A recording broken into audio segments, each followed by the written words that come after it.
Hello, welcome to Creative Catchup, a podcast where myself, Natasha Newton, artist and illustrator, and me, Mel Chadwick, illustrator and designer, will be chatting about running a creative business. Each episode we'll be diving into a different topic that has come up in our own creative practice. We'll be sharing our experiences, both the ups and downs, struggles and successes, and hopefully give some advice that you'll also find useful. So join us for episode 6, where we talk about diversifying your income and why this is so important. Hi Natasha. Hi Mel, how are you today? I'm really well. How about you? I'm good. I've had a good week in Suffolk, so yeah, I'm feeling revitalised. Yes, your batteries are recharged. They are. They're gradually recharging, yeah. Great. Okay, so today I thought it would be great if we talked about having different revenue streams. I don't know if you have, over the years of your practice, whether you have different revenue streams. Yeah, well, when I started out, my main income came through gallery sales. So I used to do a lot of exhibitions, both in galleries and also with other artists. So we'd rent a space and we'd exhibit our work like that, and also private commissions, and that was really my main source of income when I started, just the galleries and the commissions. And then I gradually moved on to selling my work online. So at the moment I have my online shop and some of my work is licensed, so I receive royalty payments. Yeah, and I'm also thinking about offering art lessons as well. So that will be another slightly different revenue stream for me because that's something I've never done before. How about you? I've had a number of different revenue incomes. So I did a lot more screen printing when I went into illustration. So I was screen printing my illustrations onto products, and I used to sell then through craft fairs and then also through wholesaling to shops, and then I guess just retailing to people online through my web shop. So I was selling my illustration as well through licensing on greetings cards, gift wrap, and then also through client work as well. So working to brief and commissions. But it's funny, at different points I found that I've been more focused sometimes on one stream than another. So there was a time when I was doing a lot of craft fairs, a lot of making. My revenue was quite a bit smaller because I was only focusing on one area. I was going to say, I think that the more irons you can have in the fire, the better, really. You see that especially during this, pandemic that we've had. The moment actually it hit, illustration projects that were ready to go were just shut down. Yeah, I heard this from so many illustrators. Yeah, it was like overnight things just stopped, and so that cut off that income that I was depending on. I had been doing workshops in person. I was able to move all of those online, so thankfully through Zoom I was able to still run those workshops. So I think it's so important to actually have a number of different sources, not just one. Yeah, it does show the importance of that, and I've noticed this throughout my career, that when one revenue stream dries up, if you have a couple of others, then that will see you through. Whereas if you're putting all your eggs in one basket and just relying on one source of income, when that dries up, well, unless you have a good amount of savings, you're really going to struggle. So I was thinking, how do you work out what those additional revenue streams are? It is difficult because there are a lot of different things out there and you have to find the ones that are right for you, don't you? Sometimes, though, they're actually sitting right underneath your nose, aren't they? The actual thing that you can do. But it's just a case of spending a bit of time looking at your work and maybe looking at which markets could I push that work into. So, for instance, print on demand would probably be quite a natural fit, say, for your work. You've produced the work, you've got originals that you sell on your website, but you could then actually see how they fit on other products that maybe you wouldn't have time to produce, but on a print on demand site, you could just pop up the images and people could then buy the the product that they want it on. I guess the only thing then with that is that you need to spend time, isn't it? It's time takes to format it and upload it. This is the thing, and I think I lack a little bit of confidence with that because I work so traditionally. When it comes to the digital stuff, I've built my own I've built my own website. I used, Squarespace, and we'll talk about that in the future. And I used one of their templates, but I had to learn quite a lot and I had to adapt it. I've managed to do that, and I've managed to do quite a lot of other technical stuff, but for some reason it scares me, the thought of preparing files for printing. I think this is what puts me off from, actually trying it. I did use Society 6 in a very, very small way a few years ago, and I literally only made a few dollars here and there from it. I uploaded a couple of designs. I didn't really concentrate on building it. I do feel like as a creative, as an artist, like in 2020, you have to wear so many different hats. You can't just be an artist. You have to know all of this other stuff. And that can be a bit daunting, can't it? It can be a bit daunting. And I remember feeling like that when I was wholesaling more and screen printing and producing products and learning those methods and also photographing your work. All these things to start with can seem overwhelming, and you can feel like got so much to learn, so much to have to take on board. But I find sometimes you just have to start small. And the same with like you and you're putting your originals into a print format. It is really just finding a tutorial and just slowly just working through it, and maybe just then getting confidence each time you can convert something. Eventually you do understand it more, but I can definitely kind of relate to that fear. You want it to look good on the product, and you want to make sure that it's at the correct DPI, it will print well, the colours, that kind of thing. Yeah, there seems to be so much that you need to know, and that is the one thing that's held me back, because I think print on demand would be a great thing for me. Your images are so striking, and you can see that with your postcard sets. I think you've probably sold out a few times. Yeah. They've been they've been a surprisingly popular thing in my shop. I mean, that's a great indicator that you've got a good design that will probably do well on a number of different things. Like imagine it on mugs or coasters, or on table mats. I can imagine your little houses in the landscape looking really good on something like that. And it would be a nice source of passive income, wouldn't it? Yes. Rather than, having to constantly... Because they say make your art work hard for you, don't they? Yes, yeah. And that's really what we're, trying to look at in diversifying your income. You've done a lot of work already. Now, where can you put your work to work? Does that make sense? Yeah, exactly. It does make sense, yeah. But yes, it's so important, though, to do it, isn't it? Because you're almost like not taking full advantage of what you could do with your work. And yes, you need to just kind of get it out there, don't you, in I do. different ways. I'm going back to that procrastination thing. This is you see, it strikes again. Another question I had was, do you think you need to spend a lot of money to start a different revenue stream? I think this depends on what you're doing. I mean, there have been, now massive companies started at the kitchen table with, like a few £100s. So I don't think it's necessary, actually, to invest a lot of money. I think certain things are going to take more money than others, but maybe, you can start small. Another thing I've been thinking about offering is like enamel pins. A lot of artists are doing those now. They're very collectible. But, I would start small. I would literally maybe offer a couple of designs, see how they go, and then reinvest some of that money, if they sell well, into creating a bigger collection.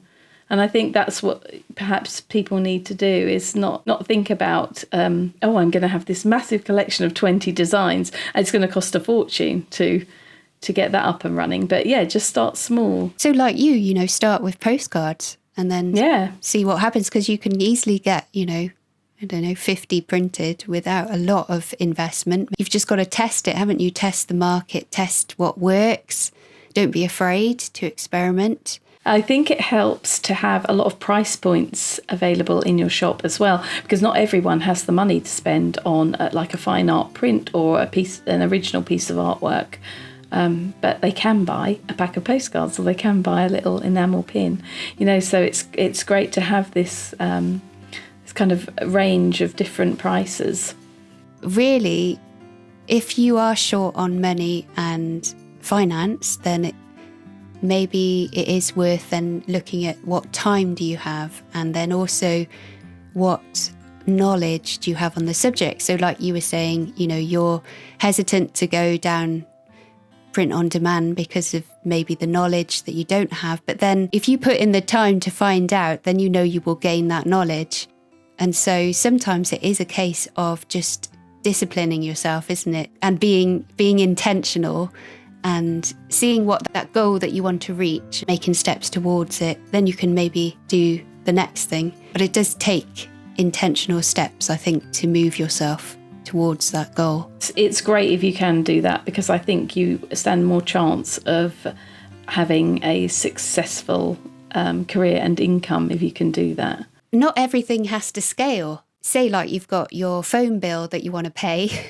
if that additional revenue that is coming in is paying that phone bill, then it's done its job. I sell through Thoughtful, so that's print on demand.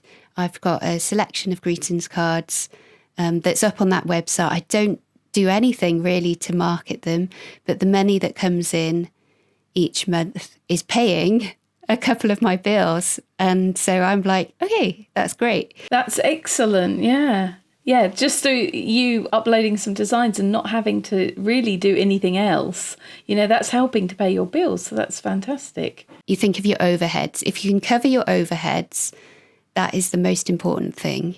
And then extra that comes in, you can then maybe either reinvest it, or you can put a bit into saving and a bit maybe into, you're making sure that you can pay your tax bill. But it's just little by little, isn't it, that you're actually able then to build your business and have these different revenues that can help you do that. I was just thinking, what do you think are the benefits of starting small without a big investment? I think starting small is if you possibly can, just using the money you have or the images you have, whatever you have at your disposal, and just and going in small steps and just seeing how it goes. I think rather than investing, a fair chunk of money.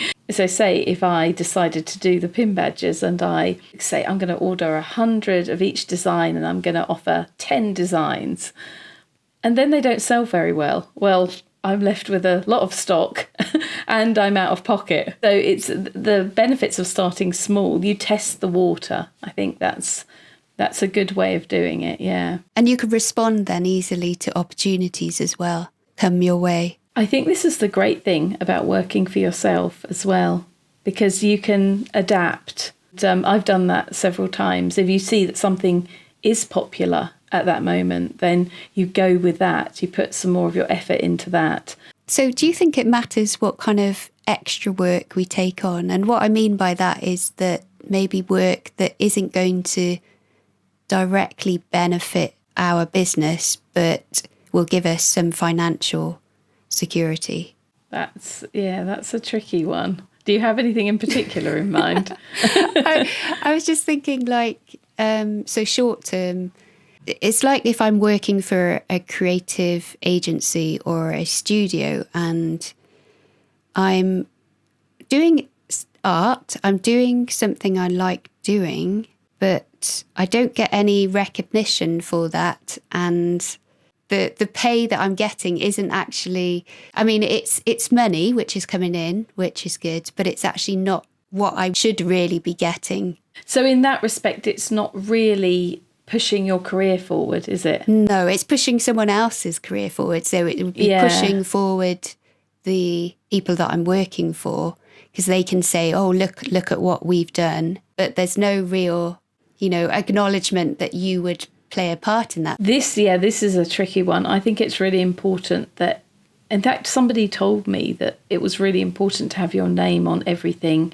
you put out. in some way. Say, for example, if you license some of your designs, you will receive some, profit from that. But if people don't know it's your work, then it's not really going to lead on to anything else. And I think that perhaps whatever you do, you should have an eye to the future. So, that perhaps somebody else could see that, and they can see that you were the artist behind it. And then, that's how it leads on to other jobs. If your work is out there and no one knows it's you, yeah, you might have some income from it, but it's not really going anywhere. Yes, and it's also just for the time. So again, like with the pandemic, with what happened with that, as soon as that hit, I know a lot of work was cancelled. And then what do you have? Because all your eggs are in that basket, and it'd be very hard to, like, contact-wise, because again, you wouldn't have any personal contacts yourself because it would have been gained through the company that you would have been working for. They wouldn't be sharing contacts with you. You wouldn't have relationships with people because you are just the art worker. Well, this then leads on to perhaps what we're going to be talking about in the next episode, which is building your own audience via your mailing list or your social media or whatever it happens to be, because you're going to need that. I think it's important to be sort of independent, even if you do have an agent, to maintain your own art practice. So not all of your work goes through the agent. Because I think that if you're more in control of what you're doing, you can adapt more easily. Like you have adapted to offering more workshops, and you're doing them online during the pandemic. And that's been a great source of income for you. And watching you do this, and other artists I also follow who are offering like lessons or whatever on the side as well, it started me thinking, well, maybe this is something, because I am asked about it, it's something that I could do. So again, it's like I've got to get over that feeling of I can't do this, and, get to I know I can do this. This is just a silly, it's those silly voices again saying, oh, no, you're not a teacher, you can't do that. But I think I can. And I'm making steps now in order to be able to do that. But that will be another great side income. I was just thinking, as I was saying earlier about, working for other people. I mean, the advantage of that is that you get to learn a lot of things. So things that maybe you wouldn't get to learn if you are just on your own. That is positive. You just need to be aware if everything goes south and that's all you're depending on, then you're in a very tricky situation in terms of building your own business. Yeah, so I think it's all about diversifying and just doing what you can and being open-minded as well. As a business, I have to be careful about what I spend money on, and I'm always thinking about budget, and making sure that I'm living within my means. And I think sometimes you do have to be aware of that when you are building your business. You can't have everything that you want. And exactly. It takes time. And I think you need to be aware of that rather than having like a fully fledged business with all of the aspects set up, in one go, like within the first year, for example. It's taken me many, many years to go from one thing to another, even to have my own shop on my website rather than a shop hosted by Etsy. It took, I was with Etsy for a decade. All of these things, I mean, it's just a slow process, isn't it? And I think if you're open-minded, you never know where it's going to lead. And you could end up doing something like you started out with the screen printing and making products. And then you moved into the illustration, and your original works of art as well that you're selling through your shop. So you've really changed what you're doing as you've gone along. I think it's this realization that, you're not going to be able to do everything, but you can do something. And so gradually, as you build these different sources of income, you will find that hopefully your career will become a little bit more, your income will become more stable. Because when I was reliant at the beginning on just the gallery sales, because I wasn't selling online, so it was just the odd commission here and there from people I knew, or, someone who'd seen my work in a gallery. And, some months I would have great gallery sales and other months there would be nothing. And so if I was just relying on that, that's quite scary, because, you're going to go through a month with no income. But yeah, so gradually, as I've added all of these other parts, I've managed to stabilise my income a bit and ride through the quieter times. So if something goes quieter, something else seems to pick up. I wanted to ask as a final question, but maybe as like a lead-in to our next episode. What would you say to someone who's created a body of work, and what would their next steps be? Right, well, definitely, I would say you need to build some kind of online presence. You need to have some kind of portfolio. I would be surprised if someone can make it work these days without being on some form of social media. I think you need that for the exposure. And then you would look into different ways of selling your work. So whether that's through the print-on-demand companies we spoke about, or whether it's through your own shop. Even, because of what you've learned through producing that body of work, you could then maybe do some teaching. You could explain maybe some of your techniques.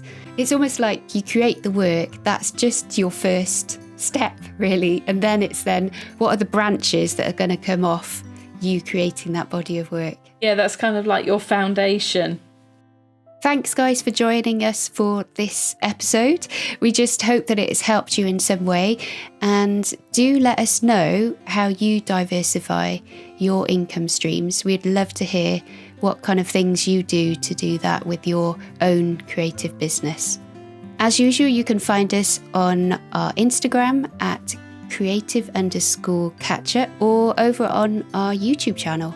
And we'd love to continue the discussion over there. Until next time, stay creative.